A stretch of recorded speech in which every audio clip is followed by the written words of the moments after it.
스페인 매체 아스가 이강인 폐하라는 제목으로 엄청난 극찬을 하는 보도를 하면서 화제가 되고 있습니다. 아스는 스페인의 4대 스포츠 신문으로 공신력을 인정받는 큰 대표적인 매체 중 한 곳으로 인정받는 곳입니다.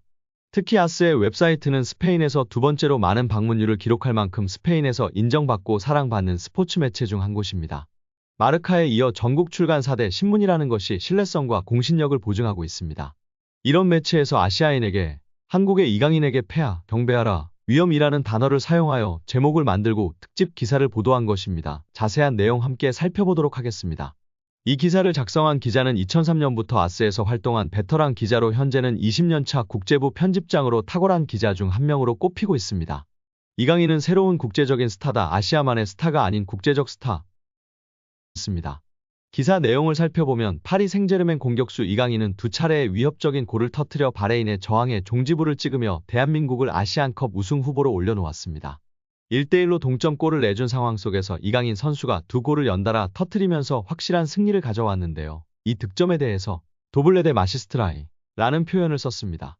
도블레는 멀티골이라는 의미의 스페인 표현이고 마스터는 마에스트로의 표현에 이제 수식어인 마스터급의 플레이라 요렇게 생각하시면 쉬울 것 같습니다. 이어 이강인은 아시아 축구의 새로운 왕이자 황제라고 칭송했습니다.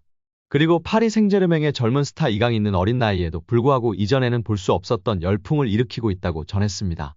이강인은 위대한 선수들만이 넣을 수 있는 골을 터뜨리며 한국 팬들의 마음을 사로잡고 있다고 소개했습니다. 이강인 선수가 이날 터뜨린 두 골은 그냥 득점을 했고 중요한 골이라는 게 아니라 득점을 한 방식들이 이거는 그냥 우연히 운이 좋았던 득점이 아니다. 세계 최고급의 축구 기술을 가지고 있는 선수들만이 성공시킬 수 있는 그런 놀라운 득점이었다. 그렇기 때문에 한국 팬들이 마음을 빼앗길 수밖에 없고 또 이강인 선수가 가는 곳마다 모든 것이 녹아내린다는 표현을 통해 극찬했습니다. 또한 이강인 선수가 이제 달려들고 돌파하고 슈팅할 때 상대 수비군, 상대 골키퍼, 상대 골문이 완전히 다 무너져 버린다. 막을 수가 없는 선수라며 극찬했습니다.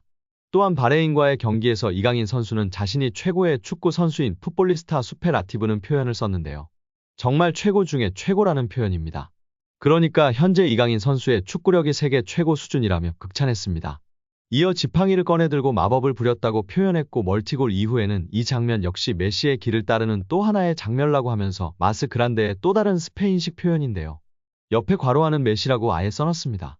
그리고 아르헨티나 선수의 길을 따르는 또 하나의 장면이라고 극찬했습니다. 이강인 선수가 메시와 비교되고 있는 게 우리만의 목소리가 아닌 지금 메시가 잘하고 최고의 시간을 보냈던 스페인에서도 이렇게 평가를 하고 있는 것이 무척이나 고무적인 것 같습니다. 이어 콜로 무아니, 우가르테, 우스만 덴벨레, 곤살로 하무스 등 파리 생제르맹이 올여름 이적 시장에 영입했던 거물급 선수들 중에서 가장 주목받지 못했던 선수였지만 PSG에서 현재 가장 큰 기여를 하고 있는 선수라고 극찬했습니다.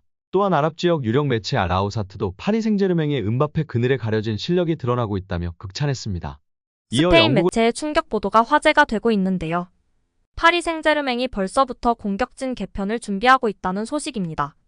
스페인 매체 피차에스는 PSG는 기대에 미치지 못한 활약을 보여준 랑달 콜로 무아니와 곤살로 하무스를 올여름에 매각하는 것을 고려하고 있다라고 보도했습니다. PSG는 지난해 여름 이적 시장을 뜨겁게 달군 팀으로 꼽히는데요.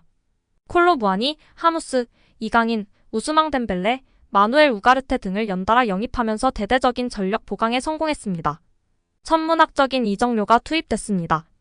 PSG는 지난 여름 이적 시장에서만 선수 영입을 위해 무려 2억 유로 약 2,875억 원을 지출한 것으로 집계됐습니다. 특히 공격진 영입에 무게를 뒀습니다. 콜로 무아니 영입에 9,500만 유로를 투입하는가 하면 지난 11월 6,500만 유로 약 933억로 임대로 데려온 하무스를 일찌감치 완전 영입하기도 했습니다. 과감한 투자에 비해 결과는 만족스럽지 못했는데요. 콜로 무아니와 하무스는 PSG에 녹아들지 못했습니다. 오히려 리오넬 메시, 네이마르가 빠진 탓에 음바페의 의존도가 높아졌다는 비판이 제기됐습니다. 기록이 이를 뒷받침하는데요. 음바페는 올 시즌 모든 대회를 통틀어 25골을 터뜨린 반면 콜로 무아니와 하무스는 각각 7골과 4골에 그치고 있는 실정입니다.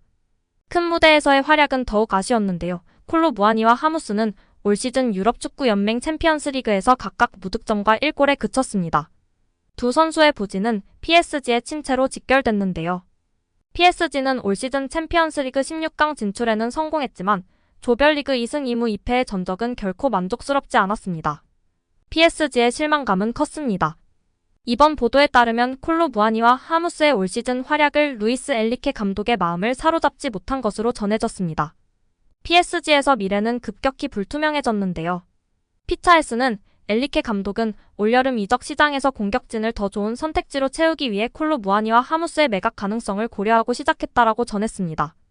다만 스페인 매체의 보도이고 이적 첫 시즌 실망스럽거나 만족스럽지 못하더라도 적응 기간이라 볼 수 있기 때문에 조금 더 시간을 주지 않을까 싶습니다.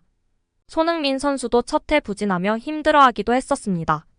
이에 이강인 선수가 첫 시즌부터 파리에 잘 적응하며 중요한 선수 중용받고 있는 것에 정말 대단한 것 같습니다. 여기에 태국 축구가 역대급 보너스까지 내걸면서 한국 격파에 사활을 걸고 있습니다. 태국은 손흥민, 이강인, 김민재 등 스타 플레이어가 즐비한 한국을 상대로 비긴 만큼 크게 기뻐했습니다. 마담팡이라 불리는 누알판 람삼 태국 축구협회장은 선수들에게 100만 바트 약 3,600만 원을 보너스로 지급한 것으로 알려졌습니다. 이번 태국 홈에서는 비기면 1억, 이기면 3억 원을 지급하겠다고 선언하면서 이례적으로 역대급 보너스까지 내걸며 화제인 상황입니다. 태국 물가를 고려하면 900만 바트는 정말 어마어마한 금액입니다. 태국의 월 평균 임금은 1만 6천 바트 약 59만 원로 알려졌습니다.